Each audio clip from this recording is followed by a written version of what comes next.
The metal detector screams high-pitched, urgent, the sound that makes Vietnamese bomb disposal expert Nguyen Van Duke freeze in his tracks. Beneath his feet, buried in a farmer's field outside Dong Hoi, lies a cluster bomblet about 3 in across, packed with a cycle explosive charge, still deadly after 53 years underground. This is Vietnam in 2025. The war ended in 1975, but the killing never stopped. Unexploded ordnance continues to claim victims regularly. Farmers ploughing fields, children playing in schoolyards, construction workers breaking ground. The numbers are staggering. During the 1960s and early 70s, American and Allied forces expended massive tonnages of munitions across Indochina. Estimates suggest roughly 10% of some weapons failed to detonate on impact. Vietnamese authorities estimate hundreds of thousands of tons of unexploded ordnance remain scattered across the landscape. Decades of death still waiting underground. But the deadliest secrets aren't just buried bombs. They're buried stories. Stories of an underground war so vast, so ingenious, that it changed military history forever. A hidden world where tunnel systems could shelter thousands at capacity. Where teenage farmers outsmarted the world's most advanced military. And where the real Vietnam War was fought not in rice paddies, but in darkness. The first American soldiers to encounter imagine walking through dense green jungle in Vietnam. The air is heavy, hot, and thick with the sound of cicadas. But what you done at sea is far more dangerous than what's in front of you. Just a few feet beneath the ground, a second world existed. A world of shadows, tunnels, and traps. This was the hidden battlefield of the Viet Cong, a secret war that ran beneath the feet of American and South Vietnamese forces. The tunnels were not just holes in the dirt, they were vast underground cities. Some stretched for hundreds of miles, connecting villages, command centers, and escape routes. Inside them, men and women lived, fought, and sometimes died, without ever seeing the sunlight for weeks at a time. They were narrow, dark, and suffocating, but they gave the Viet Cong a deadly advantage. From above, the American military deployed helicopters, tanks, and heavy artillery. The skies thundered with napalm strikes. But all this power seemed to vanish when the enemy simply disappeared underground. Soldiers would attack a Viet Cong village, only to find that the fighters had melted into the earth like ghosts. And then, suddenly, a few hours later, those same fighters would strike again from the shadows. For US soldiers, this was maddening. They were trained to fight a visible enemy, one that stood its ground. But in Vietnam, the war often came from below. Imagine being a 19-year-old American soldier, marching through the jungle, knowing that at any moment, the ground itself could open up with gunfire, grenades, or hidden traps. The tunnels were a constant reminder. You were never safe. But what made these tunnels possible? The soil of Vietnam, a dense clay, was strong enough to hold together after digging, even during monsoon rains.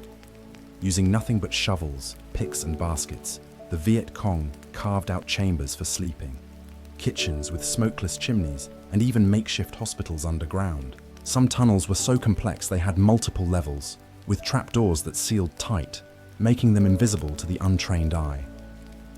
The tunnels turned the war into a nightmare for American forces. Bombs and firepower could destroy villages, but they could not easily crush what lay beneath.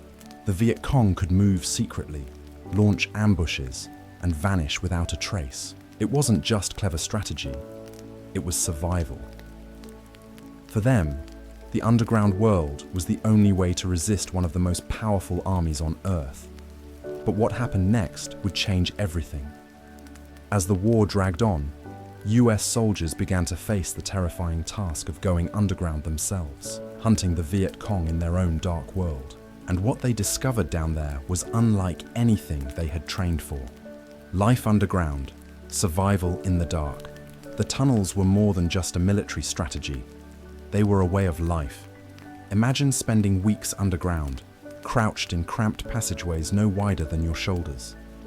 The air was stale, the walls damp, and the silence broken only by the scratching of rats or the dripping of water. This was home for thousands of Viet Cong fighters. Inside these tunnels, People ate, slept, and prepared for battle. Entire kitchens were carved beneath the jungle floor. Ingenious chimney systems vented smoke far from the tunnel's actual location, disguising cooking fires from American aircraft above. Food was scarce, usually rice, sometimes roots or dried fish. Soldiers rationed every grain, knowing resupply meant sneaking out at night under constant danger. There were hospitals too, though calling them hospitals might be generous. Wounded fighters were carried underground, treated on bamboo mats in dim candlelight. Supplies were scarce. Sometimes a soldier's only pain relief was a rag to bite down on.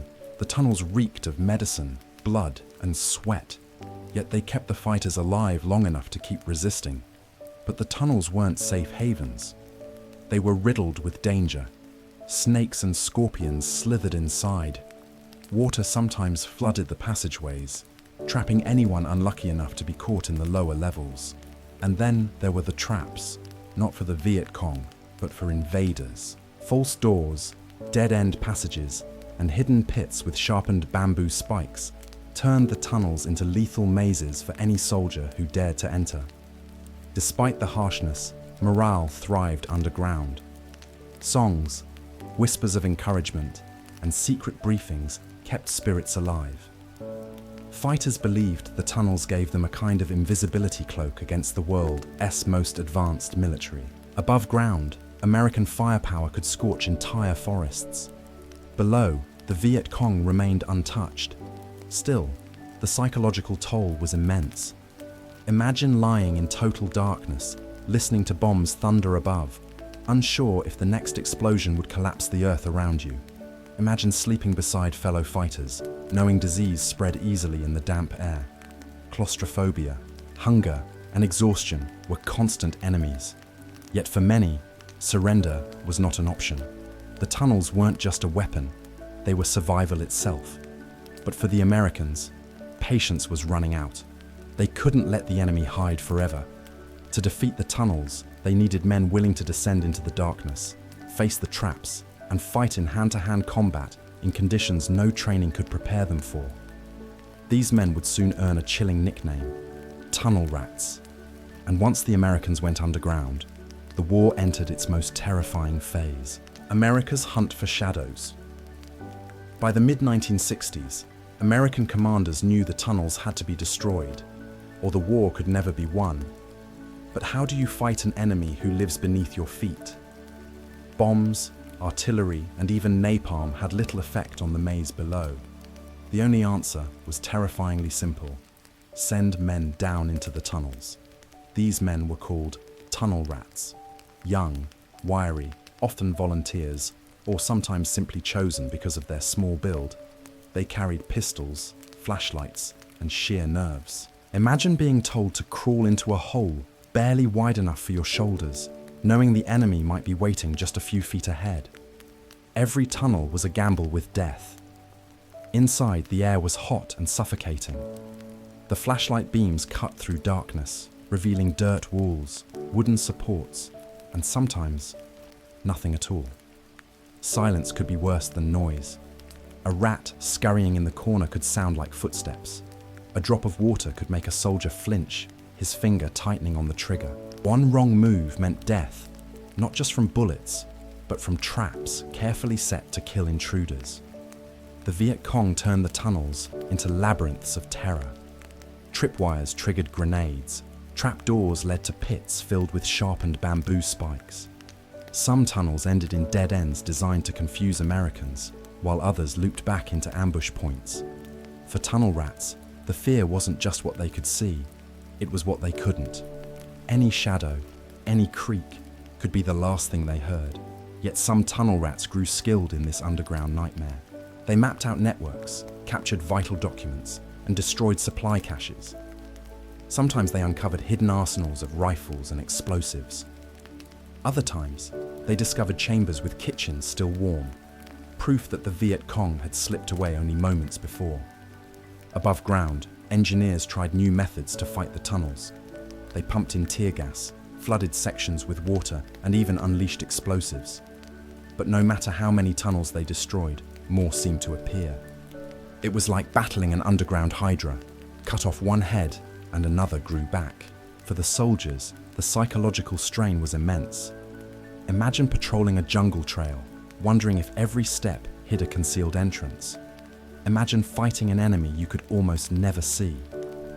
The Viet Cong's tunnels became a symbol of the Americans' frustration, proof that raw firepower alone could not win this war. But even after the Americans left Vietnam, the tunnels remained. And with them, something far more dangerous than ghosts of the past. For decades after the war, the underground secrets continued to claim lives, long after the fighting had stopped. The legacy that refuses to die. The war in Vietnam officially ended in 1975, but for many, the danger never disappeared. The tunnels, mines and booby traps left behind by the Viet Cong and American forces turned the land itself into a silent killer. Even today, villagers stumble upon underground passages or hidden explosives buried for decades. Farmers in rural Vietnam still plow their fields with caution. A single strike of a hoe might uncover a rusted grenade or a buried artillery shell. Children have been injured playing in areas where tunnel entrances once stood. The earth remembers the war, even when people try to forget. Unexploded ordnance, known as UXO, remains one of the deadliest legacies. Bombs dropped by American aircraft, many of them weighing hundreds of pounds, failed to detonate and now lie hidden beneath rice paddies and forests. Since 1975, tens of thousands of Vietnamese civilians have been killed or maimed by these forgotten weapons. Some call them the bombs that never stopped falling, and the tunnels themselves. Many still exist, stretching beneath villages and jungles. Some collapsed long ago, but others remain intact, eerie reminders of a war fought underground. In certain places, locals stumbled into them while digging wells or foundations. Others have been turned into tourist sites, where visitors can crawl inside a small, sanitized section to imagine what soldiers once endured. But these are safe reconstructions, far removed from the deadly traps and suffocating terror of the originals. For veterans, the legacy is equally haunting. American tunnel rats returned home with scars, some physical, many psychological. The memory of crawling in darkness, knowing death was inches away, never faded. For the Viet Cong, those who survived carried memories of hunger, disease, and comrades buried in collapsing earth. The tunnels were both a weapon and a grave. The most tragic truth is this: the war ended, but it didn't stop killing. Every year, new victims are added to its tally, not through gunfire, but through silent remnants beneath the soil. It is a reminder that wars do not simply vanish when treaties are signed. Their shadows linger for generations. But the story of Vietnam's tunnels is not only about death, it's also about memory, resilience, and how nations choose to remember the scars of war. The final chapter belongs to history itself and to the people who live with its echoes every single day. Echoes of the past. Today, the tunnels of Vietnam stand as both a warning and a monument. In places like Cu Chi, entire networks have been preserved for visitors. Tourists crouch and crawl through widened passages, their voices echoing off the dirt walls. For a few minutes, they feel the claustrophobia, the suffocating heat, the sheer weight of earth pressing down. But what they experience is only a shadow of the real thing. The original tunnels were narrower, darker, and filled with mortal danger. For the Vietnamese, these tunnels symbolize resilience. They tell a story of a people who, against impossible odds, resisted one of the most powerful militaries in the world. Guides at Cu Chi proudly explain how their ancestors used ingenuity instead of technology, determination instead of firepower. For younger generations, the tunnels are a link to grandparents who fought, survived, or died in those underground worlds. For Americans, the tunnels carry a different echo. Veterans who return often feel a mix of awe and dread. Standing above those same entrances where they once feared ambush, many are struck by the futility of it all. They remember friends lost in the jungle, battles fought in shadows, and the haunting truth that no victory could ever be certain against an enemy who lived beneath the ground. But beyond history lessons and tourist trails, the tunnels raise larger questions about war itself. What does it mean when a conflict forces people underground, turning homes into battlefields and soil into weapons? What does it mean when war doesn't end with peace, but leaves behind traps and bombs that kill long after the last shot is fired? The echoes of Vietnam's underground war remind us that battles are not confined to the past. They live on in landscapes, in memories, and in scars passed from one generation to the next. Farmers still walk carefully. Veterans still dream of dark tunnels. Children still learn stories of a war fought both in the jungle and beneath it. And perhaps that is the greatest secret of all. That war never truly ends when the fighting stops. It lingers, buried like the tunnels themselves, waiting to be remembered, waiting to be uncovered. And so, the story of Vietnam's underground war reminds us of a haunting truth. Battles may end, but their shadows remain. The tunnels carved through the earth were more than strategy. They were symbols of survival, defiance, and sacrifice. Yet their legacy is not only written in history books, it still lives beneath the soil, in unexploded bombs, in scarred memories, and in the echoes of those who once fought in the dark. As we walk safely above ground today, let us remember the hidden world beneath our feet. A world where courage and fear lived side by side, and where the price of war is still being paid. Thank you for watching. If you found this story meaningful, don't forget to like, share, and subscribe for more untold chapters of military history. Until next time, stay curious and never forget the lessons of the past.